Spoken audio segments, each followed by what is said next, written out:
Hello everyone, welcome to Namrata educates. MPPSC prelims का exam 10-12 दिन बचे हैं।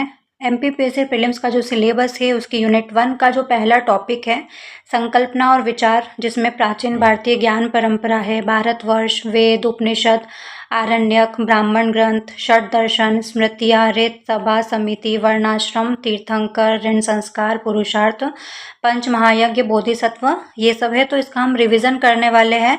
तो ये एक रिवीजन क्लास होने वाली है आपकी, क्योंकि अब 10-12 दिन बचे हैं तो नया टॉपिक तो आप पढ़ोगे नहीं, आपकी तैयारी हो चुकी होगी।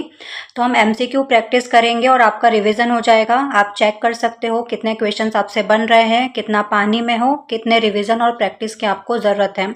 इस बार नेगेटिव मार्किंग है, तो जितने भी क्वेश्चंस आपके गलत हो रहे हैं तो अब डरने की ज़रूरत है और ज़्यादा रिविज़न करने की ज़रूरत है। तो स्टार्ट करते हैं। पहला क्वेश्चन है, ऋग्वेद के किस मंडल में पहली बार शूद्र शब्द का उल्लेख मिलता है? तो टोटल कितने वेद होते हैं? 4 वेद हैं। कौन कौन से हैं? ऋग्वेद सबसे प्राचीन वेद है, यजुर्वेद, सामवेद और अथर्ववेद, ये 4 वेद हैं। ऋग्वेद, सामवेद और यजुर्वेद को वेद त्रयी कहा जाता है और चारों वेदों को वेद चातुष्टय कहा जाता है। जो वेद शब्द है उसका मतलब क्या होता है? तो संस्कृत की एक धातु है, विद धातु से निकला है वेद शब्द, जिसका मतलब क्या होता है? ज्ञान। भाषा कौन सी है? संस्कृत भाषा में वेद लिखे गए हैं और लिपि कौन सी है? ब्राह्मी लिपि है। संकलनकर्ता कौन है वेदों के? कृष्ण द्वैपायन, जिनको वेदव्यास की उपाधि भी मिली हुई है। अन्य नाम क्या है? तो श्रुति ग्रंथ भी कहा जाता है वेदों को। अपौरुषेय कहा जाता है क्योंकि इनकी रचना पुरुषों द्वारा न होकर देवताओं द्वारा की गई है। ऋग्वेद को एक बार समझ लेते हैं। जो ऋग्वेद है उसमें टोटल कितने मंडल है? ऋग्वेद में टोटल 10 मंडल है। टोटल सूक्त कितने हैं? 1028 सूक्त है और 10,580 ऋचाएँ या फिर श्लोक है। ऋग्वेद के पाठकर्ता को क्या कहा जाता है? तो ऋग्वेद के पाठकर्ता को होत या होत्रा कहा जाता है। ऋग्वेद का उपवेद कौन सा है? आयुर्वेद है। अब ऋग्वेद की 5 शाखाएं मिलती हैं, शाकल, वास्कल, आश्वलायन, मांडुक्य और शांखायन, ये 5 शाखाएं ऋग्वेद की मिलती है। ऋग्वेद के जो 10 मंडल है उसमें 2 से 7 मंडल सबसे प्राचीन मंडल है, जिनको वंश मंडल, गोत्र मंडल, ऋषि मंडल भी कहा जाता है। पहला और 10वां सबसे नया जुड़ा हुआ मंडल है। तो शूद्र शब्द का उल्लेख कौन से मंडल में मिलता है? ऋग्वेद के 10वें मंडल के पुरुष सूक्त में शूद्र शब्द का उल्लेख मिलता है, जिसमें एक विराट पुरुष के मुख से ब्राह्मण की उत्पत्ति, भुजाओं से क्षत्रिय की उत्पत्ति, उदर या जंघा से वैश्य की उत्पत्ति और पैरों से शूद्र की उत्पत्ति बताई गई है। इनके अलावा ऋग्वेद का तीसरा मंडल इम्पॉर्टेंट है। तीसरे मंडल की रचना किसने करी? ऋषि विश्वामित्र द्वारा तीसरे मंडल की रचना की गई और इन्होंने गायत्री मंत्र की रचना की, जो किसको समर्पित है? सूर्य देवता सवित्र को समर्पित है। इसके अलावा ऋग्वेद का 7वां मंडल इम्पॉर्टेंट है, जिसमें दशराग्य युद्ध का वर्णन किया हुआ है। कौन से युद्ध का वर्णन है? दशराग्य युद्ध।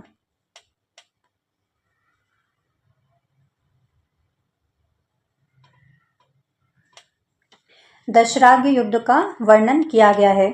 ये दशराग्य युद्ध परुष्णी रावी नदी के तट पर लड़ा गया था। किस किस के बीच में लड़ा गया था? तो एक तरफ था भरत कबीला और दूसरी तरफ था 10 कबीलों का समूह, जिसमें 5 आर्य कबीले थे और 5 अनार्य कबीले थे। जीता कौन था? भरत कबीला, जिसका नेतृत्व किसने किया था? सुदास ने किया था। इस भरत कबीले को त्रित्सु कबीला भी कहा जाता है। त्रित्सु कबीला भी कहा जाता है किसको? भरत कबीले को। युद्ध हुआ क्यों था? क्योंकि भरत कबीले का जो प्रमुख था राजा सुदास, उसने विश्वामित्र को पद से हटा दिया था और किसको नया पुरोहित बनाया था? वशिष्ठ को बनाया था। तो विश्वामित्र ने 10 कबीलों को इकट्ठा करके युद्ध लड़ा था। 10 कबीलों में 5 आर्य कबीले कौन कौन से थे? पुरु, यदु, अनु, दुहु और तुर्वस। इसके अलावा 5 अनार्य कबीले कौन कौन से थे? शिवी, पक्त, अलानिन, भलानिन और विषानिन, ये 5 अनार्य कबीले थे। इसके अलावा इस युद्ध में एक और फैक्ट याद कर सकते हैं कि इस भरत कबीले की हेल्प कौन से कबीले ने करी थी? तो संजय कबीले ने हेल्प करी थी। संजय कबीले ने हेल्प करी थी भरत कबीले की। ऋग्वेद का 9वां मंडल सोम देवता को समर्पित है और ये कहाँ से मिलता था? सोमरस, तो हिमालय की मुंजवंत श्रेणी से प्राप्त किया जाता था। यज्ञ की विधियों और कर्म कांडों का विस्तृत वर्णन किस वेद में मिलता है? इस वेद को कर्मकांडीय वेद भी कहा जाता है। यजुर्वेद में मिलता है यज्ञ की विधि और कर्म कांडों का विस्तृत वर्णन, इसलिए इसको कर्मकांडीय वेद भी कहा जाता है। यजुर्वेद के दो भाग है, कृष्ण यजुर्वेद और शुक्ल यजुर्वेद। जो शुक्ल यजुर्वेद है वो केवल पद्य में है, कृष्ण यजुर्वेद गद्य पद्य दोनों में है। शुक्ल यजुर्वेद की दो शाखाएं हैं, कण्व और माध्यान्दिन, और कृष्ण यजुर्वेद की शाखाएं हैं काठक, कपिस्थल, तैत्तिरीय और मित्रायणी। इसके अलावा यजुर्वेद के पाठकर्ता को क्या कहते हैं? तो अध्वर्यु कहा जाता है। यजुर्वेद के पाठकर्ता को क्या कहा जाता है? अध्वर्यु कहा जाता है।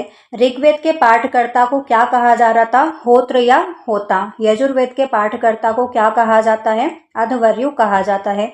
यजुर्वेद का उपवेद कौन सा है? धनुर्वेद, जिसकी रचना किसने करी? विश्वामित्र ने रचना की है धनुर्वेद की, जो कि यजुर्वेद का उपवेद है। ऋग्वेद का उपवेद कौन सा था? आयुर्वेद था। अथर्ववेद का उपवेद कौन सा है? शिल्पवेद। और सामवेद का उपवेद कौन सा है? गंधर्व वेद। तो ये सब उपवेद भी आप याद रखना। सामवेद के पाठकर्ता को क्या कहा जाता है? उद्गाता। यजुर्वेद के पाठकर्ता को अघवर्यु। अथर्ववेद के पाठकर्ता को क्या कहा जाता है? ब्रह्म। और ऋग्वेद के पाठकर्ता को क्या कहा जाता है? होत्र या होता। अस्तो मा सद्गमय मंत्र मूलतः कहाँ से लिया गया है? अस्तो मा सद्गमय कहाँ पर मिलता है? बृहदारण्यक उपनिषद में मिलता है, जो कि सबसे बड़ा उपनिषद है। टोटल उपनिषदों की संख्या कितनी है? 108 उपनिषद है। उसमें सबसे बड़ा उपनिषद कौन सा है? बृहदारण्यक उपनिषद, जिसमें क्या मिलता है? अस्तो मा सद्गमय। अथर्ववेद का एकमात्र ब्राह्मण ग्रंथ कौन सा है? तो सभी के ब्राह्मण ग्रंथ हम याद कर लेते हैं। ऋग्वेद के ब्राह्मण ग्रंथ कौन कौन से हैं? ऐत्रेय और कौशितिकी ऋग्वेद के ब्राह्मण ग्रंथ हैं। सामवेद के ब्राह्मण ग्रंथ कौन कौन से हैं? पंचविश और षडविश। यजुर्वेद के ब्राह्मण ग्रंथ कौन कौन से हैं? शतपथ ब्राह्मण और तैत्तिरीय ब्राह्मण ग्रंथ, ये यजुर्वेद के ब्राह्मण ग्रंथ है। अथर्ववेद का एकमात्र ब्राह्मण ग्रंथ कौन सा है? गौपत ब्राह्मण किसका है? अथर्ववेद का है। शतपथ किसका है? यजुर्वेद का है। ऐत्रेय किसका है? ऐत्रेय और कौशितिकी किसका है? ये ऋग्वेद का है। पंचविश और षडविश किसका है? सामवेद का है। सांख्य दर्शन के अनुसार सृष्टि की उत्पत्ति किन दो तत्वों के मेल से हुई है?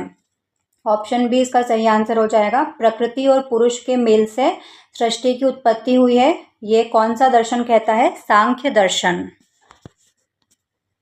योग दर्शन के रचयिता पतंजलि किसके समकालीन थे? तो पुष्यमित्र शुंग के समकालीन थे। और पतंजलि की रचना एक फेमस है, महाभाष्य। महाभाष्य किसने लिखा है? पतंजलि ने लिखा है। किस प्राचीन ग्रंथ में पहली बार चारों आश्रम ब्रह्मचर्य, गृहस्थ, वानप्रस्थ और संन्यास का उल्लेख मिलता है? तो देखो, पहली बार आश्रम व्यवस्था का उल्लेख कौन से उपनिषद में मिलता है? छांदोग्य उपनिषद में। लेकिन इसमें 3 आश्रम मिलते हैं। कितने? 3। ब्रह्मचर्य, गृहस्थ और वानप्रस्थ आश्रम। पहली बार चारों आश्रमों का उल्लेख कौन से उपनिषद में होता है? जाबालो उपनिषद में मिलता है। ब्रह्मचर्य, गृहस्थ, वानप्रस्थ और संन्यास, चारों आश्रमों का पहली बार उल्लेख कौन से उपनिषद में मिलता है? जाबालो उपनिषद में। पहली बार आश्रम व्यवस्था का उल्लेख, जिसमें 3 आश्रम दिए गए हैं, वो किस में मिलता है? छांदोग्य उपनिषद में मिलता है। ठीक है, एक बार चारों आश्रम देख लेते हैं। ब्रह्मचर्य आश्रम 0 से 25 साल तक होता था। गृहस्थ आश्रम 25 से 50 साल तक। वानप्रस्थ आश्रम 50 से 75 साल तक। और संन्यास आश्रम 75 से 100 साल तक। ब्रह्मचर्य आश्रम में घर से दूर रहकर, गुरुकुलों में रहकर शिक्षा अर्जित करनी पड़ती थी, वेदों का अध्ययन करना होता था। गृहस्थ आश्रम में विवाह संस्कार संपन्न करके संतान उत्पत्ति करना होता था और पंच महायज्ञ का पालन करना, इस तरह से जो भी एक गृहस्थ के नियम होते थे वो सब पूर्ण करने होते थे। वानप्रस्थ आश्रम में अपने घर बार संपत्ति वगैरह का त्याग करके जंगल में जाकर तपस्या करनी होती थी, एकांत में रहकर। और लास्ट में संन्यास आश्रम, जिसमें मोक्ष प्राप्ति के लिए प्रयास करना होता था। पितृ ऋण से मुक्ति का सर्वोत्तम साधन किसे माना गया है? तो गृह सूत्र में 3 प्रकार के ऋण बताए गए हैं, जिसमें गृहस्थ आश्रम में आकर इन तीनों ऋणों से उऋण होना पड़ता था। और इसमें जो पितृ ऋण है वो किससे संबंधित है? संतान उत्पत्ति, पुत्र प्राप्ति। संतान में भी कौन? पुत्र उत्पत्ति से संबंधित है। 3 ऋण कौन से हैं? देव ऋण, ऋषि ऋण और पितृ ऋण। इसके अलावा 5 महायज्ञ संपन्न करने होते थे। षोडश संस्कारों 16 संस्कार में पहला संस्कार कौन सा है? तो 16 संस्कार बताए गए हैं, उसमें पहला संस्कार कौन सा है? गर्भाधान संस्कार है। हम सारे संस्कार एक बार देख लेते हैं। तो संस्कार का मतलब क्या होता है? शुद्धिकरण। जन्म के पूर्व के संस्कार कौन कौन से हैं? सबसे पहला है गर्भाधान संस्कार, जिसमें श्रेष्ठ संतान की प्राप्ति के लिए किया जाने वाला पहला संस्कार है ये, जिसमें पुरुष द्वारा वीर्य को महिला के गर्भ में स्थापित किया जाता है। दूसरा है पुंसवन संस्कार, गर्भस्थ शिशु के मानसिक और शारीरिक विकास के लिए और गर्भपात ना हो इसलिए संस्कार किया जाता है गर्भाधान के दूसरे या तीसरे महीने में। सीमांतोन्नयन संस्कार, गर्भवती स्त्री को प्रसन्न रखने के लिए, गर्भ की रक्षा करने के लिए चौथे, छठे, 8वें महीने में ये किया जाता है। गोद भराई टाइप आप बोल सकते हो उसको। बचपन के संस्कार कौन कौन से हैं? जातकर्म संस्कार, बालक के जन्म के समय नाल छेदन से पहले ये किया जाता है। इसमें पिता शिशु को शहद चटाता है और आशीर्वाद देता है। नामकरण संस्कार, जन्म के 11वें या 12वें दिन शिशु का नाम रखा जाता है पिता या बुआ के द्वारा। निष्क्रमण संस्कार, इसमें बच्चे को पहली बार घर से बाहर निकाला जाता है और एक बार दिन में निकाला जाता है, एक बार रात को निकाला जाता है। दिन में सूर्य दर्शन कराया जाता है और रात को चंद्रमा के दर्शन कराए जाते हैं चौथे महीने में। अन्नप्राशन संस्कार, तो पहली बार शिशु को अनाज खिलाया जाता है, खीर आदि खिलाई जाती है, तो पिता के द्वारा चावल की खीर खिलाई जाती है छठे महीने में। चूड़ा कर्म या मुंडन संस्कार, तो बालक के सिर के बाल पहली बार कटवाए जाते हैं पहले, तीसरे या 5वें वर्ष में। कुल देवी वगैरह किसी धर्म स्थान पर जाकर ये होता है और चूड़ा भी पहनाया जाता है। कर्णवेद संस्कार, शारीरिक स्वास्थ्य और आभूषण धारण करने के लिए कान छेदने की परंपरा है। शिक्षा और किशोरावस्था के संस्कार कौन कौन से हैं? तो सबसे पहला है विद्या आरंभ संस्कार। इसमें कंफ्यूज मत होना, विद्या आरंभ मतलब गुरु के पास जाने से पहले घर पर ही माता पिता के द्वारा उसको अक्षर ज्ञान कराया जाता है। जैसे बच्चों को फोनेटिक्स और ABCD अ आ इ ई सिखाया जाता है, उस तरह से अक्षरों का ज्ञान कराना घर पर ही विद्या आरंभ संस्कार कहा जाता है, जो कि 5वें वर्ष में होता था। उपनयन संस्कार, जिसको यज्ञोपवीत संस्कार भी कहा जाता है, इसको जनेऊ संस्कार भी कहा जाता है। यहाँ से बालक का आध्यात्मिक जीवन शुरू होता है। उपनयन संस्कार बहुत इम्पॉर्टेंट है और इसमें सभी वर्णों के लिए अलग अलग प्रावधान किए गए हैं। जैसे ब्राह्मणों के लिए अलग है, क्षत्रिय के लिए अलग है, वैश्य के लिए अलग है, शूद्र को तो अधिकार ही नहीं था उपनयन का। बाकी इन तीनों को द्विज कहा जाता है, ब्राह्मण, क्षत्रिय और वैश्य को द्विज कहा जाता है। और इनके लिए उपनयन संस्कार के अलग अलग प्रावधान है, वो मैं आपको बता देती हूँ, जो कि इम्पॉर्टेंट है और एग्जाम में पूछा जा सकता है। ब्राह्मण, क्षत्रिय और वैश्य वर्ण को उपनयन का अधिकार था, जिसमें जो ब्राह्मण है उनका उपनयन कितने वर्ष में होता था? 8 वर्ष में। क्षत्रिय का उपनयन कितने वर्ष में होता था? 11 वर्ष में। और वैश्य का उपनयन कितने वर्ष में होता था? 12 वर्ष में। शूद्रों को उपनयन का अधिकार नहीं था। ब्राह्मणों के लिए कौन सा मंत्र था? गायत्री मंत्र। क्षत्रियों के लिए कौन सा मंत्र था? त्रिष्टुप मंत्र। और वैश्य के लिए कौन सा मंत्र था? जगती मंत्र। इसके अलावा ब्राह्मणों के लिए धागा कौन सा था? सूत का धागा था। क्षत्रिय के लिए कौन सा धागा था? ऊन का धागा था। और वैश्य के लिए सन का धागा था, जो सन के रेशे आते हैं उसका धागा था। ब्राह्मणों के लिए उपनयन की ऋतु कौन सी थी? वसंत ऋतु। क्षत्रियों के लिए ऋतु कौन सी थी? ग्रीष्म ऋतु। और वैश्यों के लिए पतझड़ ऋतु निर्धारित की गई थी। इसके अलावा इनके उपनयन के समय ब्राह्मणों को पलाश की लकड़ी का दंड दिया जाता था। दंड मतलब एक लकड़ी दी जाती थी, पलाश की लकड़ी होती थी। क्षत्रियों को उदुम्बर की लकड़ी का दंड दिया जाता था। इसके अलावा जो वैश्य थे उनको बेल्व की लकड़ी का दंड दिया जाता था। तो ये उपनयन संस्कार से संबंधित जितने भी फैक्ट्स मैंने बताए हैं उनको याद रखना। इसके बाद होता है वेदारंभ संस्कार। इसके बाद आपका वेद का पठन पाठन स्टार्ट हो जाता है। यज्ञोपवीत के बाद वेदों का अध्ययन शुरू होना। केशांत संस्कार क्या होता है? 16 साल की एज में होता है। इसको शोर कर्म भी कहा जाता है। गुरुकुल में शिक्षा पूरी होने के समय दाढ़ी मूछ की पहली बार सफाई होती है। समावर्तन संस्कार, शिक्षा पूरी जब आपकी हो जाती है तो गुरुकुल से घर लौटने का संस्कार है। दीक्षांत समारोह भी इसको कहा जाता है। अगर आपने एक वेद का अध्ययन पूरा कर लिया है, एक वेद का अध्ययन पूरा करने में कितने साल लगते हैं? 12 साल लगते हैं, तो आपको स्नातक की उपाधि मिल जाएगी। अगर आपने 2 वेद पढ़े हैं, 24 साल लगे हैं, तो आपको बसु की उपाधि मिलेगी। अगर आपने 3 वेद पढ़े हैं, 36 वर्ष आपको लगे हैं, तो आपको रुद्र की उपाधि मिलेगी। और अगर आपने चारों वेद पढ़ लिए हैं, चारों वेदों का अगर आपने अध्ययन किया है, 48 वर्ष का आपको समय लगेगा और आपने आदित्य की उपाधि अर्जित कर ली है, आपको आदित्य की उपाधि मिलेगी। तो नोट डाउन कर लेना चारों उपाधियों को। एक वेद पूर्ण होने पर स्नातक की उपाधि मिलती है, 2 वेद पूर्ण होने पर बसु की उपाधि मिलती है, 3 वेद पूर्ण होने पर रुद्र की उपाधि मिलती है और 4 वेद पूर्ण होने पर आदित्य की उपाधि मिलती है। अब आपकी शिक्षा पूरी हो गई, आप गृहस्थ आश्रम में प्रवेश करोगे, जिसमें कौन सा संस्कार होगा? विवाह संस्कार। गृहस्थ जीवन में प्रवेश करने के लिए किया जाने वाला सबसे महत्वपूर्ण संस्कार कौन सा होता है? विवाह संस्कार होता है। विवाह कितने प्रकार के बताए गए हैं? तो 8 प्रकार के विवाह बताए गए हैं, जिसमें से 4 मान्य विवाह है और 4 अमान्य विवाह है। 4 मान्य विवाह में कौन कौन से हैं?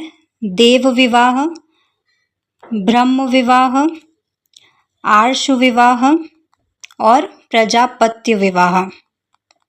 ये 4 मान्य विवाह है। इसके अलावा 4 अमान्य विवाह कौन कौन से हैं? गंधर्व विवाह, दूसरा है राक्षस विवाह, तीसरा है असुर विवाह और चौथा सबसे निकृष्टतम विवाह जिसको माना जाता है पैशाच विवाह। ब्रह्म विवाह क्या होता है? आज की जो अरेंज मैरिज होती है, पेरेंट्स लड़का देखते हैं, जो सुटेबल लड़का लगता है उससे शादी करवा देते हैं अपनी लड़की की और इसमें दहेज दिया जाता है। प्रजापत्य विवाह सेम ब्रह्म विवाह जैसा होता है, बस इसमें दहेज या उपहार नहीं दिया जाता है। देव विवाह में क्या होता है? जो पुरोहित होता है यज्ञ कराने वाला, उससे अपनी लड़की की शादी करवा दी जाती है। आर्ष विवाह में क्या होता है? 2 जोड़ी बेल दिए जाते हैं कन्या के बदले। गंधर्व विवाह जो लव मैरिज होती है। राक्षस विवाह क्या होता है? बलपूर्वक विवाह करना। असुर विवाह क्रय द्वारा कन्या से विवाह, खरीद कर उसको विवाह करना। पेशाच विवाह जो सबसे निकृष्टतम विवाह होता है, इसमें लड़की से जबरदस्ती संबंध बनाकर फिर उससे शादी की जाती है। विवाह संस्कार के बाद लास्ट संस्कार होता है अंत्येष्टि संस्कार, जिसको अंतिम संस्कार भी कहा जाता है। मृत्यु के पश्चात किया जाने वाला अंतिम संस्कार अग्नि संस्कार भी कहा जाता है। पुरुषार्थ का मुख्य उद्देश्य क्या है? केवल धन कमाना, मोक्ष की प्राप्ति हेतु संतुलित जीवन जीना, युद्ध में विजय पाना या फिर सामाजिक भेदभाव उत्पन्न करना। तो ऑप्शन से भी आपको समझ में आ रहा होगा पुरुषार्थ का उद्देश्य क्या है? मोक्ष की प्राप्ति हेतु संतुलित जीवन जीना। कितने पुरुषार्थ होते हैं? 4 पुरुषार्थ होते हैं, धर्म, अर्थ, काम और मोक्ष। धर्म मतलब रिलीजन से मतलब नहीं है धर्म का। धर्म का मतलब होता है अपने कर्तव्यों की पूर्ति करना, अपने कर्तव्यों को पूरा करना, वो आपका धर्म है। जैसे कि क्षत्रिय का धर्म क्या होता है? तो अपनी प्रजा की रक्षा करना, लड़ना, ये क्षत्रिय का धर्म है। वैश्य का धर्म क्या होता है? ब्राह्मण का धर्म क्या होता है? तो इस तरह से सबके अलग अलग धर्म डिफाइन किए हुए हैं। अर्थ क्या होता है? धर्म के कार्य के लिए धन अर्जित करना, धर्म के कार्य के लिए। उसके बाद क्या आता है? काम। काम मतलब कोई भी इच्छा करना, किसी भी चीज़ की इच्छा करना किसके अंतर्गत आता है? काम के अंतर्गत आता है। और फिर लास्ट में क्या होता है? मोक्ष मतलब जन्म मरण के चक्र से मुक्त हो जाना। ऋग्वैदिक काल में समिति के अध्यक्ष को क्या कहा जाता था? तो समिति के अध्यक्ष को ईशान कहा जाता था। तो 3 संस्थाएं थी, जिसमें सबसे पुरानी संस्था कौन सी थी? विदत। सबसे पुरानी संस्था कौन सी थी? विदत। विदत सबसे पुरानी संस्था थी। और सभा और समिति 2 संस्थाएं थी, जिसमें से सभा जो थी वो वरिष्ठ लोगों की संस्था थी, उसके प्रमुख को नरिष्ठ कहा जाता था। समिति जन सामान्य की संस्था थी और इसके अध्यक्ष को ईशान कहा जाता था। विदत और सभा में महिलाएं भाग ले सकती थी। प्राचीन गणराज्यों में संस्थागार का काम क्या होता था? तो महत्वपूर्ण राजकीय विषयों पर चर्चा और मतदान करना। उत्तर वैदिक काल में राज्यों के संगठन को क्या कहा जाने लगा? तो उत्तर वैदिक काल में जो राज्यों का संगठन था उसको जनपद कहा जाने लगा। बौद्ध धर्म में अवलोकितेश्वर को किस नाम से जाना जाता है? तो अवलोकितेश्वर को पद्मपाणि के नाम से जाना जाता है। अभी मैं आपको सारे बोधिसत्व पढ़ा दूंगी। भविष्य के बुद्ध के रूप में किसे स्वीकार किया गया है? भावी बुद्ध कौन है? मैत्रेय। जैसे कि इस कलयुग में भगवान विष्णु का कौन सा अवतार होने वाला है? 10वां अवतार कल्कि होने वाला है। वैसे ही जो भविष्य के बुद्ध है वो कौन है? मैत्रेय। अब यहाँ पर सारे बोधिसत्व देख लो। अवलोकितेश्वर ये अनंत करुणा के प्रतीक है। अवलोकितेश्वर क्या है? करुणा के प्रतीक है। इनको पद्मपाणि भी कहा जाता है। इनके हाथ में क्या होता है? कमल का फूल होता है और इनका मुख्य काम क्या है? संसार के प्राणियों के कष्टों को दूर करना। मंजूश्री एक और बोधिसत्व है। ये प्रज्ञा और बुद्धि के अधिष्ठाता है। इनके एक हाथ में अज्ञान को काटने वाली तलवार है और दूसरे हाथ में प्रज्ञा पारमिता ग्रंथ मतलब ज्ञान की पुस्तक होती है। वज्रपाणि ये बुद्ध की शक्ति के प्रतीक है। इनके हाथ में वज्र होता है। इन्हें पापों का नाश करने वाला और बुद्ध का रक्षक माना जाता है। मैत्रेय ये भावी बुद्ध है, भविष्य के बुद्ध है, जो भविष्य में पृथ्वी पर जन्म लेंगे। इनका प्रतीक याद करना है अमृत कलश। मैत्रेय का प्रतीक चिन्ह क्या है? अमृत कलश है। ये आशा और आने वाले सुखद समय के प्रतीक माने जाते हैं।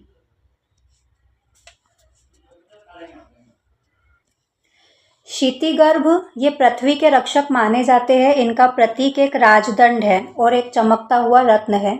इनका मुख्य काम क्या है? नर्क में पड़े प्राणियों को सांत्वना देना और उनका उद्धार करना। आकाशगर्भ ये आकाश के समान विशाल ज्ञान के प्रतीक है। इनका संबंध क्या है? स्मृति और शुद्ध बुद्धि से है। इनका प्रतीक क्या है? अक्सर रत्न या तलवार होता है। क्षितिगर्भ और आकाशगर्भ को ट्विन ब्रदर्स कहा जाता है। ठीक है, याद रखेंगे ट्विन ब्रदर्स किसको कहा जाता है? क्षितिगर्भ और आकाशगर्भ को। समंतभद्र कौन है? ये पवित्र संकल्प और साधना के प्रतीक है। इन्हें अक्सर सफेद हाथी पर सवार दिखाया जाता है जो दृढ़ता और महान शक्ति का प्रतीक है। सर्व निवारण विषकंभी ये जीवन की सभी बाधाओं और रुकावटों को दूर करने वाले बोधिसत्व है। इनका प्रतीक क्या है? ध्वज या रत्न है। याद करेंगे जो बौद्ध धर्म है वो कनिष्क के टाइम पर जब चौथी बौद्ध संगीति हुई थी तो दो भागों में बट गया था। एक था हीनयान, एक था महायान। हीनयान वो था जो बौद्ध धर्म को बदलना नहीं चाहते थे, कोई भी चेंजेस करना नहीं चाहते थे, और महायान वाले जो थे वो चेंजेस करना चाहते थे। तो ये जो बोधिसत्व की अवधारणा है ये किन की है? महायान वालों की है। क्योंकि हीनयान बुद्ध को भगवान नहीं मानते हैं। ठीक है, और जो महायान वाले हैं वो बुद्ध को भगवान मानते हैं और उनकी पूजा भी करते हैं। जैन धर्म के 23वें तीर्थंकर पार्श्वनाथ का प्रतीक चिन्ह क्या था? तो पार्श्वनाथ का प्रतीक चिन्ह सर्पफण था। आपको सारे ही तीर्थंकरों के प्रतीक चिन्ह याद करने हैं क्योंकि सिलेबस में डायरेक्ट लिखा हुआ है तीर्थंकर, तो इनके प्रतीक चिन्ह पूछे जा सकते हैं या फिर मैच करने के लिए भी आ सकते हैं, तो आपको मैच करना होगा। हम याद करेंगे जो जो इम्पोर्टेंट है वो तो आपको याद करना ही पड़ेगा।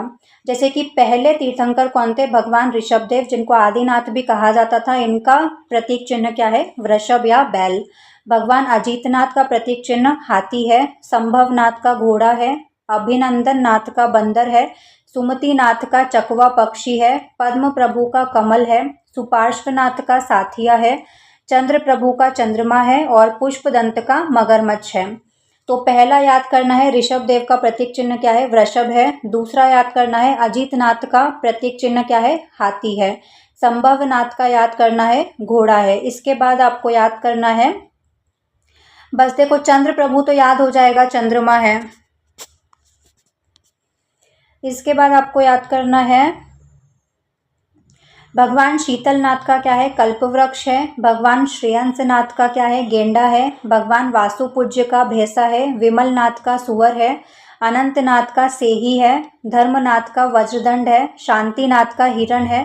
कुंथुनाथ का बकरा है। अरनाथ का मछली है। यहाँ से शांतिनाथ का याद करना है क्या है? हिरण।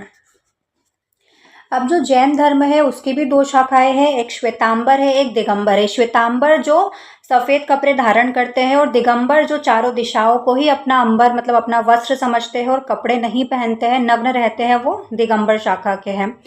अब जो भगवान मल्लीनाथ है, जो श्वेतांबर वाले हैं, भगवान मल्लीनाथ को क्या मानते हैं? स्त्री मानते हैं। एकमात्र स्त्री तीर्थंकर कौन है? मल्लीनाथ। कौन मानते हैं? श्वेतांबर संप्रदाय के लोग। मल्लीनाथ का कलश है। मुनि सुव्रतनाथ का कछुआ है। नमीनाथ का नीला कमल है और नेमीनाथ का शंख है। कंफ्यूज मत होना। नमीनाथ का क्या है? नीला कमल। और नेमिनाथ जिनको अरिष्ट नेमि कहा जाता है, इनका क्या है? शंख है। पार्श्वनाथ का सर्प है और महावीर स्वामी का शेर है। तो सारे प्रतीक चिन्ह याद रखना। स्यादवाद या अनेकांतवाद का सिद्धांत किस धर्म से संबंधित है? तो ये जैन धर्म से संबंधित है। मतलब सत्य के अनेक पहलू होते हैं, हमारी इंद्रियां और हमारे जो सेंसेस है वो इतनी नहीं होती है कि हम सत्य को पूरी तरह से जान पाए, पूरी तरह से देख पाए। प्रतीत समुत्पाद का सिद्धांत किस अवधारणा की व्याख्या करता है? तो कार्य कारण संबंध बताता है। हर कार्य के पीछे कोई ना कोई कारण अवश्य होता है। बौद्ध धर्म से संबंधित है प्रतीत समुत्पाद। ऋग्वेद में किन दो जैन तीर्थंकरों के नाम का उल्लेख मिलता है? तो ऋषभ देव और अरिष्ट नेमि का उल्लेख मिलता है। सत्यमेव जयते का उल्लेख किस उपनिषद में किया गया है? तो सत्यमेव जयते मुंडकोपनिषद से लिया गया है। ऋग्वेद का कौन सा मंडल पूरी तरह सोम को समर्पित है? तो मैंने आपको बताया था जो नवा मंडल है वो सोम देवता को समर्पित है। और सोम रस की प्राप्ति कहाँ से होती है? इस वनस्पति की प्राप्ति हिमालय की मुंजवंत श्रेणी से की जाती है। अथर्ववेद के मंत्रों का उच्चारण करने वाले पुरोहित को क्या कहा जाता है? तो चारों ही वेदों के पुरोहित मैंने आपको बताए थे, एक बार फिर से हम याद करेंगे। देखो, होता ऋग्वेद के पुरोहित को कहा जाता है, ब्रह्मा अथर्ववेद के पुरोहित को कहा जाता है, उद्गाता सामवेद के मंत्रों को उच्चारण करने वाले पुरोहित को कहा जाता है, और अघवर्यु यजुर्वेद के मंत्रों को उच्चारण करने वाले पुरोहित को अघवर्यु कहा जाता है। वेदों का वह भाग जिसकी रचना वनों या जंगलों में की गई उसको अरण्यक कहते हैं। प्रसिद्ध दशराग्य युद्ध का वर्णन ऋग्वेद के किस मंडल में मिलता है? तो मैंने आपको बताया था ऋग्वेद के 7वें मंडल में दशराग्य युद्ध का वर्णन है, जो किन किन के बीच में हुआ था? भरत कबीले, जिसको त्रित्सु कबीला भी कहा जाता है, और 5 आर्य और 5 अनार्य कबीलों के बीच में हुआ था। गायत्री मंत्र की रचना किसने की थी? विश्वामित्र में। कौन से मंडल में है? ऋग्वेद के 3रे मंडल में। सूर्य देवता सवित्र को समर्पित है। पुनर्जन्म का सिद्धांत पहली बार स्पष्ट रूप से किस ग्रंथ में मिलता है? तो शतपथ ब्राह्मण में मिलता है। शतपथ ब्राह्मण किस वेद का ब्राह्मण ग्रंथ है? यजुर्वेद का है। उपनिषदों की कुल संख्या कितनी है? तो 108 उपनिषद है, 18 क्या है? पुराण है। यजुर्वेद के 2 मुख्य भाग कौन से हैं? शुक्ल यजुर्वेद और कृष्ण यजुर्वेद। ऋग्वेद में अघन्या शब्द का प्रयोग किसके लिए किया गया है? अघन्या मतलब न मारे जाने योग्य, तो गाय को अघन्या कहा गया है। सामवेद की ऋचाओं का संकलन किस वेद पर आधारित है? ऋग्वेद पर आधारित है। सामवेद को संगीतमय वेद भी कहा जाता है। संगीत की उत्पत्ति सामवेद से ही मानी जाती है। और जो संगीत के 7 स्वर हैं वो कहाँ पर मिलते हैं सामवेद में? सा रे गा मा पा धा नी। किस उपनिषद में अहम ब्रह्मास्मि का उल्लेख है? बृहदारण्यक उपनिषद में। वेदांग की कुल संख्या कितनी है? तो टोटल 6 वेदांग है। मैं आपको 6 वेदांग समझा देती हूँ। बहुत अच्छी ड्राइंग बनाई है। 6 वेदांग कौन कौन से हैं? शिक्षा, जिसकी तुलना नाक से की गई है। निरुक्त, जिसकी तुलना कान से की गई है। व्याकरण, जिसकी तुलना मुंह से की गई है। ज्योतिष, जिसकी तुलना आँख से की गई है। कल्प, जिसकी तुलना हाथ से की गई है। और छंद, जिसकी तुलना पैरों से की गई है। अब जो शिक्षा है वो किससे संबंधित है? अक्षर ज्ञान से संबंधित है। निरुक्त का संबंध किससे है? शब्द की व्युत्पत्ति से संबंधित है। निरुक्त शास्त्र की रचना किसने करी थी? यास्क मुनि ने करी थी। नाम याद रखना, यास्क मुनि ने निरुक्त शास्त्र की रचना की थी। व्याकरण तो भाषा को त्रुटि रहित और अर्थपूर्ण बनाने के लिए।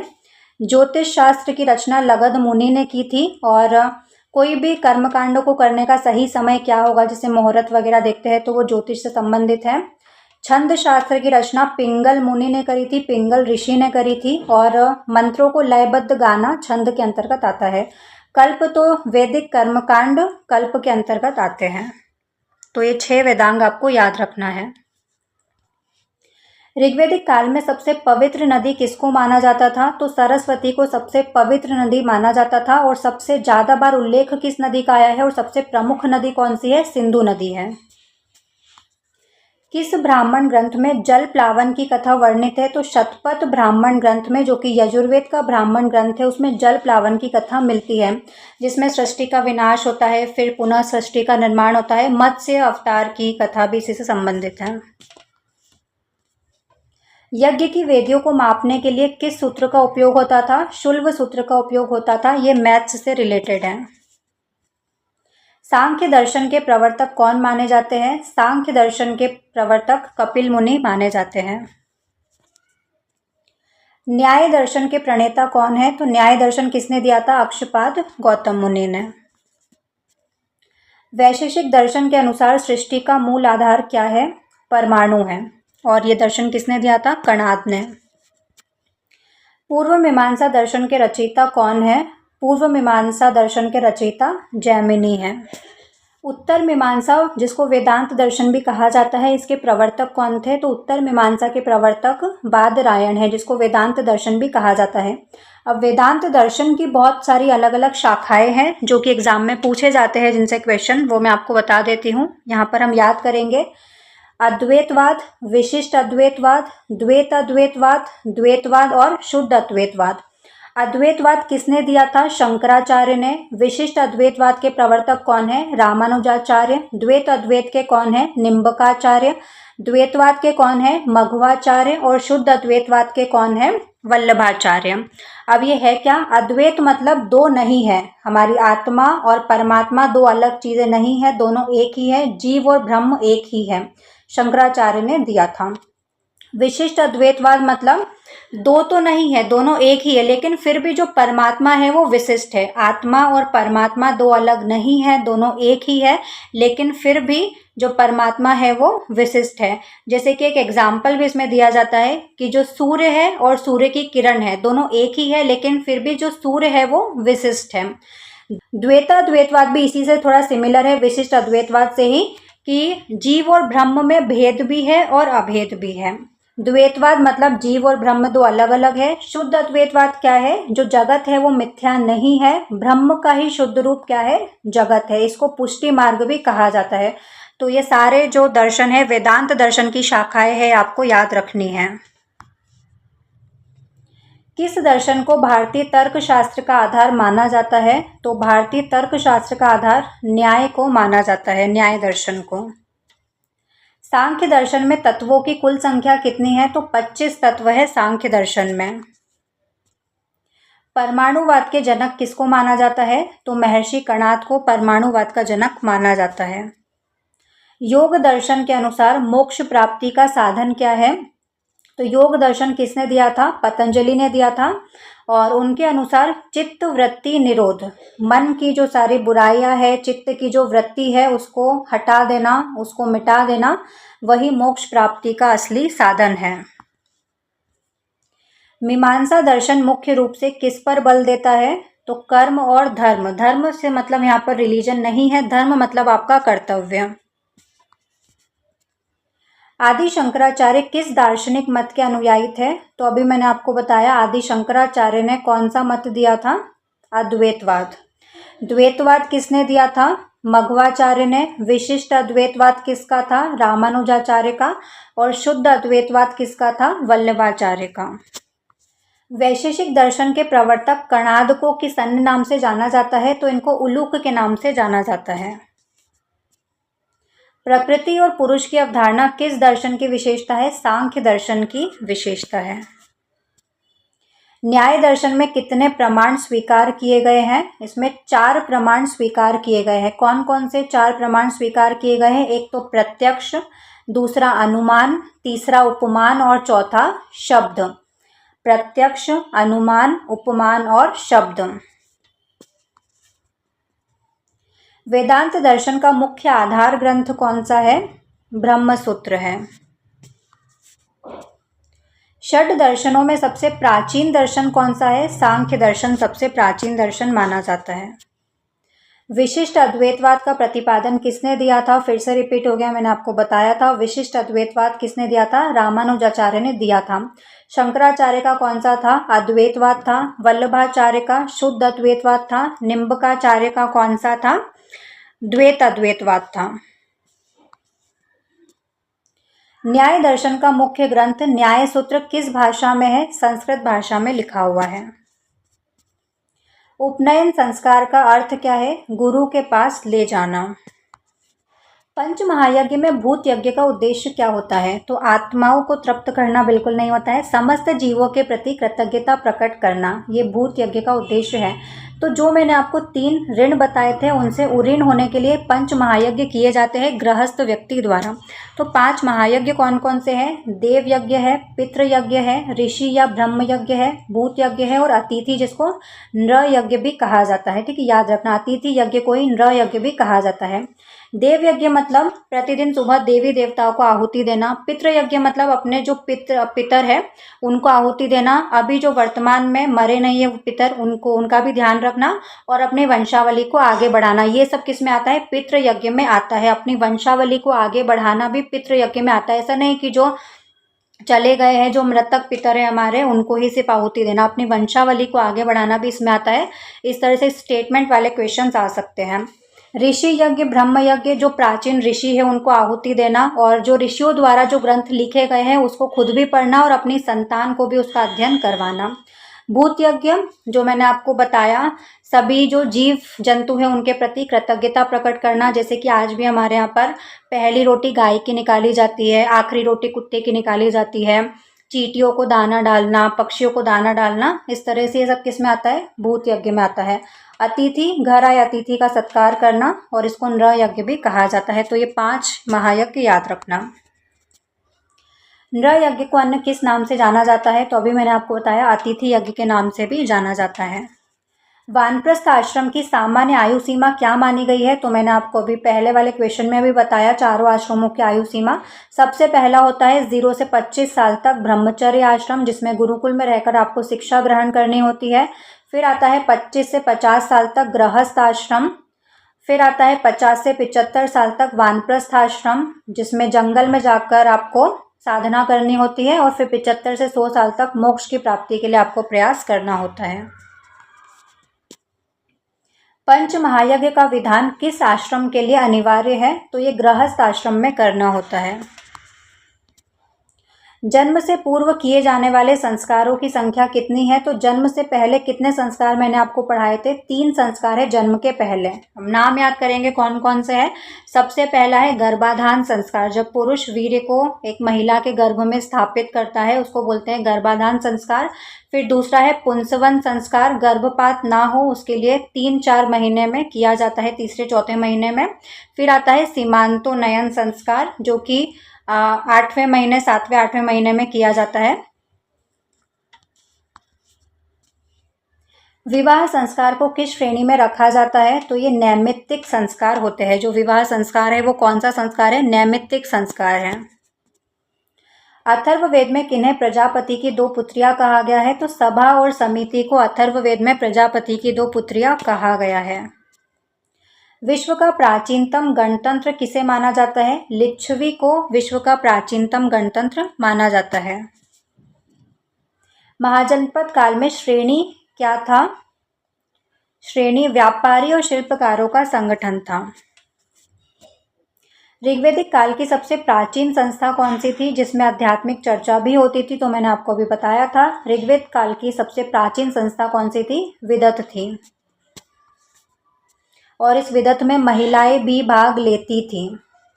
अश्मक महाजनपद की राजधानी क्या थी? तो अंगुत्तर निकाय जो बौद्ध ग्रंथ है उसके अनुसार 16 महाजनपद थे भारत में, और उसमें से एक साउथ का एकमात्र जनपद कौन सा था? अश्मक महाजनपद था। उसकी राजधानी क्या थी? पोटन या पोटली।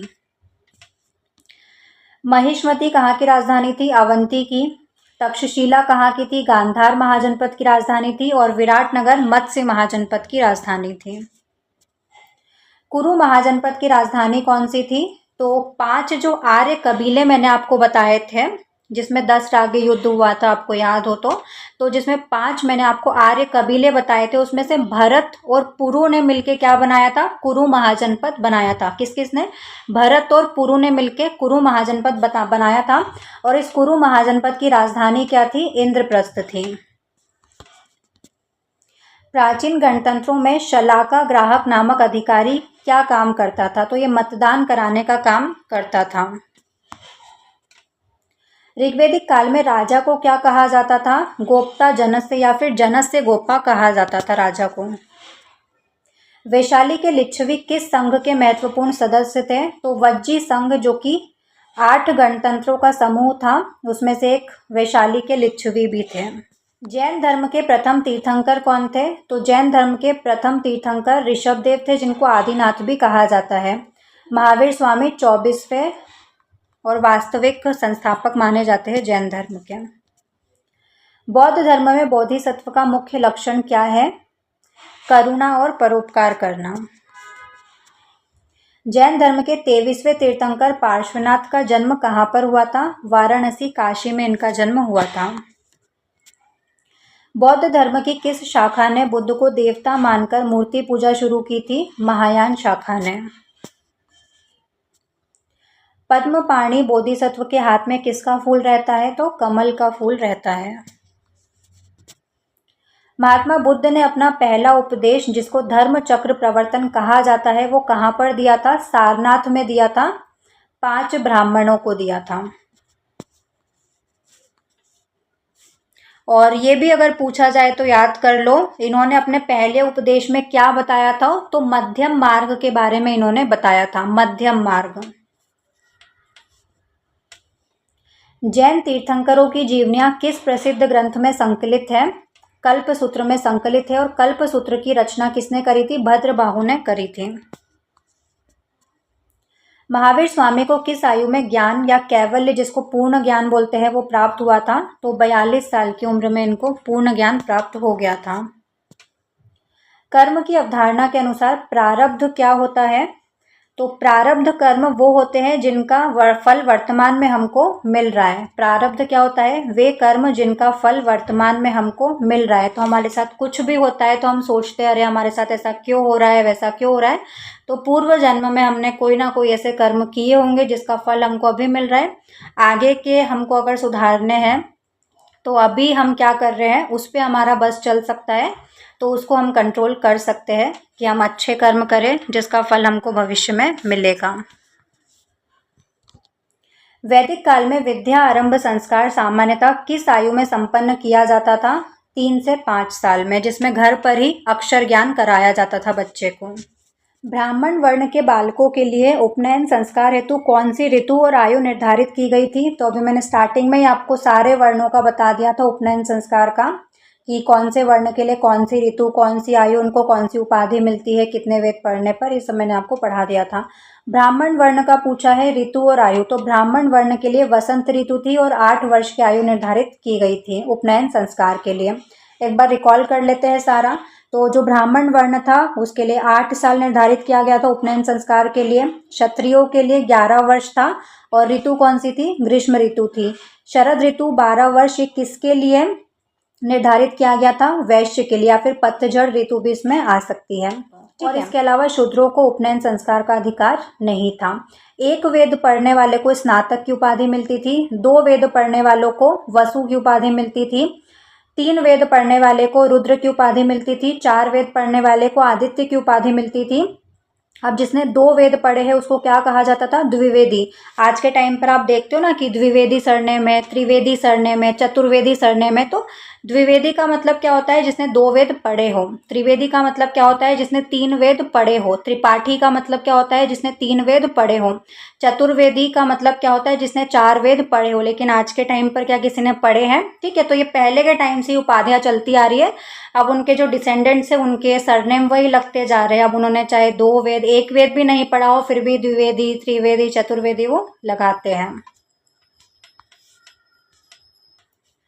वैदिक शिक्षा के अंतर्गत त्रिष्टुप मंत्र का प्रयोग किस वर्ण के विद्यार्थी के उपनयन हेतु किया जाता था? तो मैंने आपको सारे मंत्र बताए थे। ब्राह्मण के लिए गायत्री मंत्र का उपयोग होता था, क्षत्रिय के लिए त्रिष्टुप मंत्र का उपयोग होता था, और वैश्य के लिए जगती मंत्र का उपयोग होता था, और शूद्रों को अधिकार नहीं था।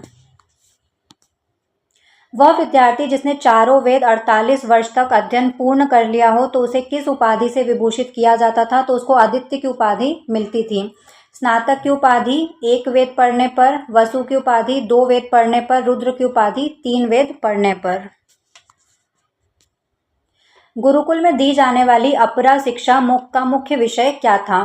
तो दो टाइप की शिक्षाएं दी जाती थी गुरुकुल में, एक थी अपरा शिक्षा, दूसरी थी परा शिक्षा। अपरा मतलब इस जगत की शिक्षा देना और परा मतलब आध्यात्मिक शिक्षा, इस जगत से परे, इस तरह से याद कर सकते हो। तो अपरा किससे संबंधित है? अपरा का संबंध है भौतिक या लौकिक ज्ञान से। आध्यात्मिक ज्ञान के लिए कौन सी शिक्षा दी जाती थी? परा। धियावसु शब्द का प्रयोग शिक्षक के लिए किस अर्थ में किया जाता था? तो धियावसु का मतलब होता है जिसका बुद्धि ही धन है, उसको धियावसु कहा जाता था।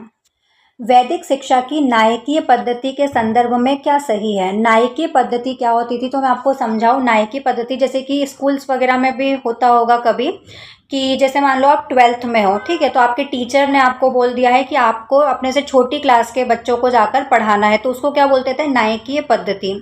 उच्च कक्षाओं के जो विद्वान छात्र है वो निम्न कक्षाओं के छात्रों को पढ़ाते थे, इसको क्या बोलते हैं? नायकीय पद्धति। वैश्य वर्ण के विद्यार्थी के लिए शिक्षा प्रारंभ करने हेतु कौन सी ऋतु और मंत्र का विधान था?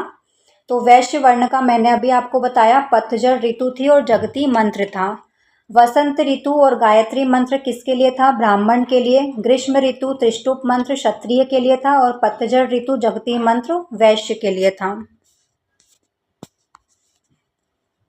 वेदों की शिक्षा प्राप्त करने के बाद गृहस्थ जीवन में प्रवेश से पूर्व कौन सा संस्कार संपन्न किया जाता था? तो आपकी शिक्षा कंप्लीट हो जाती थी, उसके बाद समावर्तन संस्कार होता था, जिसको दीक्षांत समारोह भी कहा जाता है, जिसमें गुरु दक्षिणा वगैरह मांगी जाती थी, गुरु के द्वारा या शिष्यों के द्वारा गुरु दक्षिणा उनको दी जाती थी। ऐसी स्त्री जो आजीवन ब्रह्मचर्य का पालन करती थी और विद्या अध्ययन में लीन रहती थी, उनको क्या कहा जाता था? तो देखो, दो टाइप के, एक पुरुष ब्रह्मचारी होते हैं और एक महिला ब्रह्मचारी होती है। पुरुष ब्रह्मचारी के भी दो टाइप हैं। कौन कौन से? उपकुर्बान और नैष्ठिक, ये पुरुष ब्रह्मचारी हैं। महिला ब्रह्मचारी के भी दो टाइप है। कौन कौन से? ब्रह्मवादिनी और सदोवधू। अब पुरुष ब्रह्मचारी जिसने 25 साल तक तो ब्रह्मचर्य का पालन किया, लेकिन 25 साल के बाद उसने शादी कर ली और गृहस्थ जीवन में वो प्रवेश कर गया, तो ऐसे पुरुष ब्रह्मचारी को क्या कहा जाता है? उपकुर्बान कहा जाता है। अब ऐसा पुरुष ब्रह्मचारी जिसने आजीवन ब्रह्मचर्य का पालन किया, कभी विवाह नहीं किया, कभी गृहस्थ जीवन का पालन नहीं किया, ऐसे पुरुष ब्रह्मचारी को नैष्ठिक कहा जाता है। ऐसी महिला ब्रह्मचारी जिसने, यहाँ पर मैं लिख देती हूँ 0 से 25 साल, ऐसी महिला ब्रह्मचारी जिसने 0 से 25 साल तक तो ब्रह्मचर्य का पालन किया, लेकिन 25 साल के बाद उसने गृहस्थ जीवन जिया, उनको सदोवधू कहा जाता है। ऐसी स्त्री जो आजीवन ब्रह्मचर्य का पालन किया और विद्या अध्ययन में लीन रही, उनको ब्रह्मवादिनी कहा जाता है। तो चारों समझ में आ गए आपको? पुरुष ब्रह्मचारी दोनों, उपकुर्बान और नैष्ठिक, और महिला ब्रह्मचारी ब्रह्मवादिनी और सदोवधू। ऋग्वेद के प्राचीन मंडल, जिनको ऋषि मंडल, वंश मंडल, गोत्र मंडल की श्रेणी में रखा जाता है, कौन से मंडल है? 2 से 7 तक के मंडल को। अथर्ववेद के अनुसार मृत्यु लोक का देवता किसको माना गया है? तो मृत्यु लोक का देवता अथर्ववेद के अनुसार राजा परीक्षित को माना गया है। निम्नलिखित में से कौन सा मिलान उपवेद और उनके रचयिता के अनुसार सही नहीं है? ठीक है, आयुर्वेद की रचना धन्वंतरी ने की, बिल्कुल सही है। धनुर्वेद की रचना विश्वामित्र ने की, ये भी सही है। गंधर्व वेद की रचना नारद मुनि ने की, ये भी सही है। शिल्प वेद की रचना भरत मुनि ने नहीं की, ये गलत है। शिल्प वेद की रचना किसने की? विश्वकर्मा ने।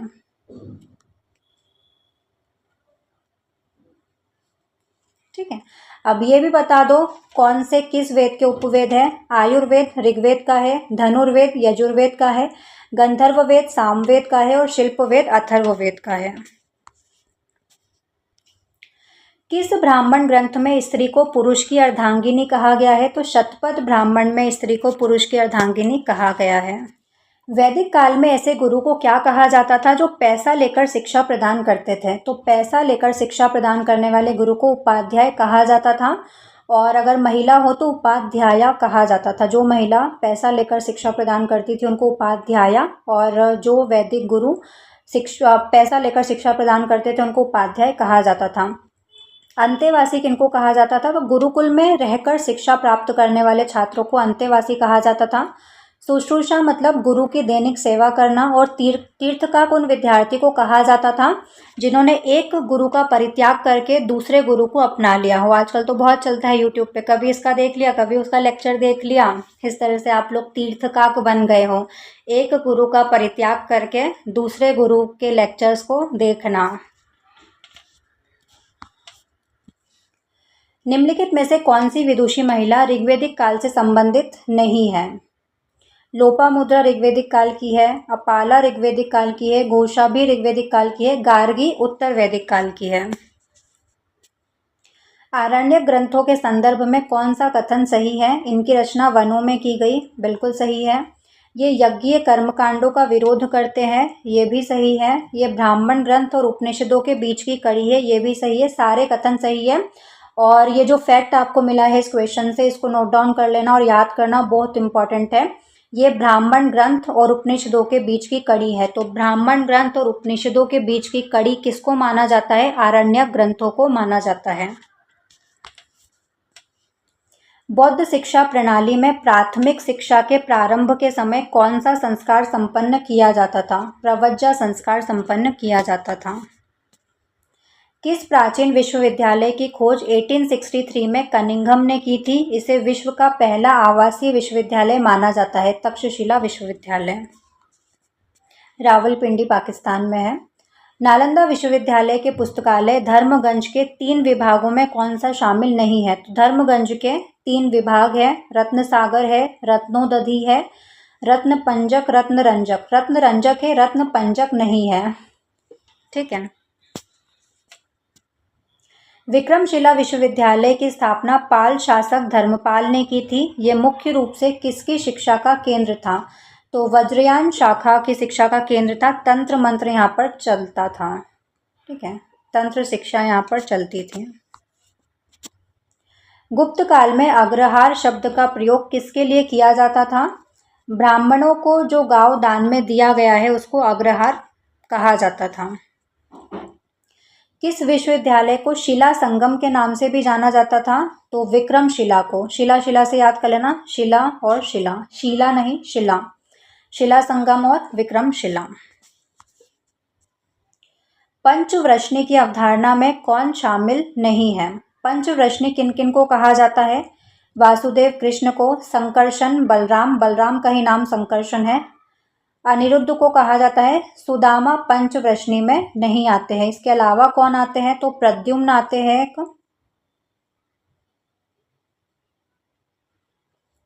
और एक आते हैं सांब। तो पंचव्रशनी कौन कौन है? वासुदेव कृष्ण, संकर्षण बलराम, अनिरुद्ध है, प्रद्युम्न है और सांब है। ये पंचव्रशनी कहलाते हैं। मंजूश्री बोधिसत्व का मुख्य प्रतीक क्या है और वो किसके स्वामी माने जाते हैं? तो इनके हाथ में तलवार और किताब होती है। बुद्धि ज्ञान के स्वामी माने जाते हैं। नालंदा विश्वविद्यालय के प्रसिद्ध कुलपति कौन थे? जो वेनसोंग के समय वहाँ के प्रधान थे। अच्छा, जब वेनसोंग भारत आया था उस टाइम पर नालंदा विश्वविद्यालय के कुलपति कौन थे? शीलभद्र थे, आचार्य शीलभद्र। निम्नलिखित में से कौन सा मिलान गलत है? तक्षशिला रावलपिंडी पाकिस्तान में है, सही है। वल्लभी गुजरात में है। जगदल बांग्लादेश में है। ओदंतपुरी उत्तर प्रदेश में नहीं है। ओदंतपुरी कहाँ पर है? बिहार में है।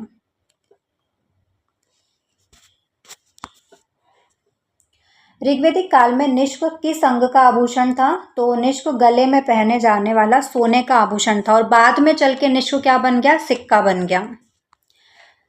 ठीक है, तो ये एमसीक्यूज मैंने करवा दिया। अब कुछ इंपॉर्टेंट वन लाइनर फैक्ट है, ये भी एक बार देख लो, इंपॉर्टेंट है, एग्जाम टाइम पर आपको काम आएंगे। भारतवर्ष शब्द का सर्वप्रथम अभिलेखीय प्रमाण किस अभिलेख से मिलता है? हाथी गुम्फा अभिलेख से मिलता है, जो कि कलिंग शासक खारवेल का है। त्रयी के अंतर्गत किन वेदों को सम्मिलित किया जाता है? तो ऋग्वेद, यजुर्वेद, सामवेद को वेद त्रयी कहा जाता है। ऋग्वेद के किस मंडल में सोम मंडल का उल्लेख है? सोम देवता का 9वें मंडल में। गोपत्र ब्राह्मण किस वेद का ब्राह्मण ग्रंथ है? अथर्ववेद का है। सत्यमेव जयते किस उपनिषद से लिया गया है? मुंडकोपनिषद से लिया गया है। वेदों को समझने के लिए कितने वेदांगों की रचना हुई? 6 वेदांग, जो कि मैंने आपको डिटेल में सारे पढ़ाए थे। शिक्षा, कल्प, व्याकरण, निरुक्त, छंद, ज्योतिष। निरुक्त की रचना किसने की? यास्क मुनि ने, याद रखना। यम और नचिकेता का प्रसिद्ध संवाद किस उपनिषद में मिलेगा? कठोपनिषद में मिलता है। सामवेद की ऋचाओं का गान करने वाले पुरोहित को उद्गाता कहा जाता है। चारों ही वेदों के मैंने आपको पुरोहित बता दिए थे। किस वेद में सभा और समिति को प्रजापति की 2 पुत्रियां कहा गया है? अथर्ववेद में। आरण्य ग्रंथों की कुल संख्या कितनी है? 7 है। इनकी रचना वनों में हुई। और ब्राह्मण ग्रंथों और उपनिषदों के बीच की कड़ी किसको माना जाता है? आरण्य ग्रंथों को। ऋग्वेद में अघन्या न मारे जाने योग्य शब्द गाय के लिए प्रयुक्त हुआ है। और पहले के टाइम पे ऋग्वेदिक काल में जो युद्ध होते थे वो किसके लिए होते थे? गायों के लिए होते थे। आयुर्वेद को किस वेद का उपवेद माना जाता है? ऋग्वेद का उपवेद माना जाता है। ऋग्वेद का कौन सा मंडल है जो पूर्णतः बाद में जोड़ा गया? पहला और 10वां मंडल। दूसरे से 7वें मंडल सबसे प्राचीन मंडल है। शतपथ ब्राह्मण के रचयिता कौन माने जाते हैं? महर्षि याज्ञवल्क्य माने जाते हैं। गायत्री मंत्र का उल्लेख ऋग्वेद के किस मंडल में है? तीसरे मंडल में है। इसकी रचना किसने की है? विश्वामित्र ने।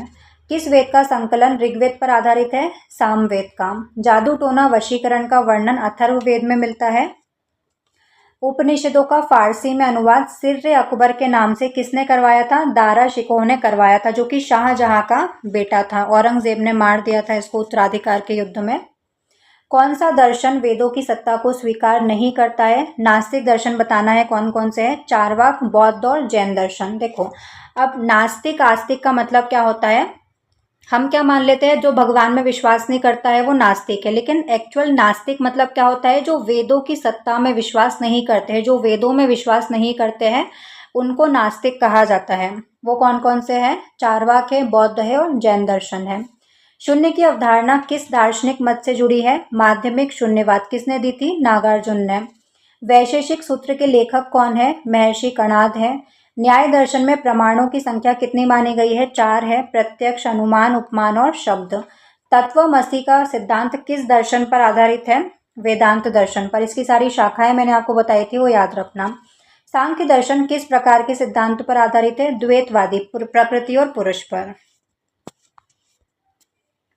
चित्त वृत्ति निरोध किस दर्शन का उद्देश्य है? योग दर्शन का। पतंजलि ने दिया था। ब्रह्म सूत्र की रचना किसने की? वादरायण ने की। षड दर्शनों में सबसे प्राचीन दर्शन सांख्य दर्शन है। न्याय दर्शन का मुख्य विषय क्या है? तर्कशास्त्र, लॉजिक। विशिष्ट अद्वैतवाद के प्रवर्तक रामानुजाचार्य है। विशुद्ध अद्वैतवाद का प्रतिपादन किसने किया था? वल्लभाचार्य ने किया था। ऋग्वेद में सभा शब्द का उल्लेख कितनी बार हुआ है? 8 बार हुआ है। समिति के सदस्य को विश कहा जाता था और समिति का जो प्रमुख अध्यक्ष था उसको ईशान कहा जाता था। जनपद शब्द का पहली बार उपयोग किस काल में हुआ? उत्तर वैदिक काल में। बौद्ध ग्रंथ अंगुत्तर निकाय के महाजनपदों की संख्या कितनी है? 16 है। विश्व का पहला गणतंत्र लिच्छवी को माना जाता है। इसकी राजधानी क्या थी? वैशाली। सभा और समिति पर नियंत्रण रखने वाली सबसे प्राचीन संस्था ऋग्वैदिक काल की कौन सी है? विदत है। पाणिनि के अष्टाध्यायी में जनपदों को क्या कहा गया है? आयुधजीवी संघ कहा गया है। दक्षिण भारत में स्थित एकमात्र महाजनपद कौन सा था? अश्वक, जो कि गोदावरी तट पर था। मगध महाजनपद की पहली राजधानी गिरिव्रज राजगृह थी। गणराज्यों में विवादों का निपटारा करने वाली संस्था को क्या कहा जाता था? परिषद कहा जाता था। वज्जी संघ में कुल कितने गणराज्य शामिल थे? 8 गणराज्य शामिल थे। लिच्छवी इनका प्रमुख था। ऋग्वैदिक काल में राजा की सहायता करने वाला सबसे महत्वपूर्ण अधिकारी कौन था? पुरोहित था। बलि क्या था? राजा को दिया जाने वाला स्वैच्छिक कर। ऋग्वैदिक काल में ये स्वैच्छिक कर था, लेकिन उत्तर वैदिक काल तक आते आते ये अनिवार्य कर बन गया था। गण शब्द का प्रयोग किसके लिए होता था? कुलीन तंत्र या समूह शासन के लिए। अवंती महाजनपद की 2 राजधानियां कौन कौन सी थी? उज्जैनी, उत्तरी अवंती की, और दक्षिणी अवंती की, महिष्मती। सभा के सदस्यों के लिए किस विशेष शब्द का प्रयोग होता था? सुजात या कुलीन का उपयोग होता था। सुजात याद रखना। चेदी महाजनपद की राजधानी क्या थी? शुक्तिमती या सुक्तिमती, सोत्थीवती भी इसको कहा जाता है। बोधिसत्व क्या है? तो वह व्यक्ति जो बुद्धत्व प्राप्त करने की राह पर है और दूसरों के कल्याण हेतु काम करता है, उनको बोधिसत्व कहा जाता है। जैन धर्म के 24वें तीर्थंकर महावीर स्वामी का जन्म कहाँ पर हुआ था? वैशाली के कुंडग्राम में। पद्मपाणि बोधिसत्व का मुख्य गुण क्या है? दया और करुणा। इनके हाथ में कमल है। जैन धर्म के त्रिरत्न कौन से हैं? सम्यक दर्शन, सम्यक ज्ञान और सम्यक चरित्र। भगवान बुद्ध के पूर्व जन्म की कथाएं किस ग्रंथ में संकलित है? तो जातक में सम्मिलित हैं। ठीक है, जातक कथाओं में क्या है? बुद्ध के पूर्व जन्म की कथाएं हैं। अब एक बार हम चारों बौद्ध संगीतियां रिवाइज कर लेते हैं। ठीक है, पहली बौद्ध संगीति अजातशत्रु ने बुलाई थी। अध्यक्ष कौन था उसका? राजगृह में बुलाई थी। और अध्यक्ष कौन था? महाकश्यप। दूसरी बौद्ध संगीति किसने बुलाई थी? कालाशोक ने बुलाई थी। कहाँ पर बुलाई थी? वैशाली में बुलाई थी। इसका अध्यक्ष कौन था? सर्वकामी साबक मीर। तीसरी बौद्ध संगीति अशोक ने बुलाई थी। कहाँ पर बुलाई थी? पाटलिपुत्र में बुलाई थी। और उसका अध्यक्ष कौन था? मोगली पुत्र तिस्सम। चौथी बौद्ध संगीति का अध्यक्ष वसुमित्र था। कनिष्क ने बुलाई थी कुंडलवन कश्मीर में। तो ये चारों बौद्ध संगीति आप याद रखना, अध्यक्ष याद रखना, कब बुलाई थी, किसने बुलाई थी, अध्यक्ष वगैरह कौन था, ये सब आपको याद रखना है, शासक कौन था। ठीक है, तो आपका ये टॉपिक कंप्लीट होता है। इसका पीडीएफ आपको टेलीग्राम चैनल पर मिल जाएगा। टेलीग्राम चैनल का लिंक आपको डिस्क्रिप्शन बॉक्स में मिल जाएगा, तो वहाँ से जाकर आप एक बार और रिवाइज कर सकते हो। अगर आपके ज़्यादा क्वेश्चंस गलत हुए हैं, आपसे नहीं बन रहे हैं, तो आपको रिविज़न करने की बहुत ज़्यादा ज़रूरत है। चैनल को सब्सक्राइब करना, बेल आइकन ज़रूर से प्रेस कर लेना, ताकि जो वीडियोस आने वाले हैं उनकी नोटिफिकेशन आप तक ज़रूर से पहुंच जाए। मैं सोच रही हूँ कि ऐसे ही सारे यूनिट आपको कंप्लीट करवा दूँ, रिवाइज करवा दूँ। और किसी टॉपिक पर अगर आपको वीडियो चाहिए तो वो कमेंट्स में बता सकते हो। एमपीजीके अगर पढ़ना चाहते हो तो उसकी प्लेलिस्ट बनी हुई है, स्क्रीन पर देखो एमपीजीके की प्लेलिस्ट शो हो रही है, तो वहाँ से जाकर आप एमपीजीके कंप्लीट पढ़ सकते हो। आज के लिए बस इतना ही, हम मिलते हैं नेक्स्ट वीडियो में। जय हिंद।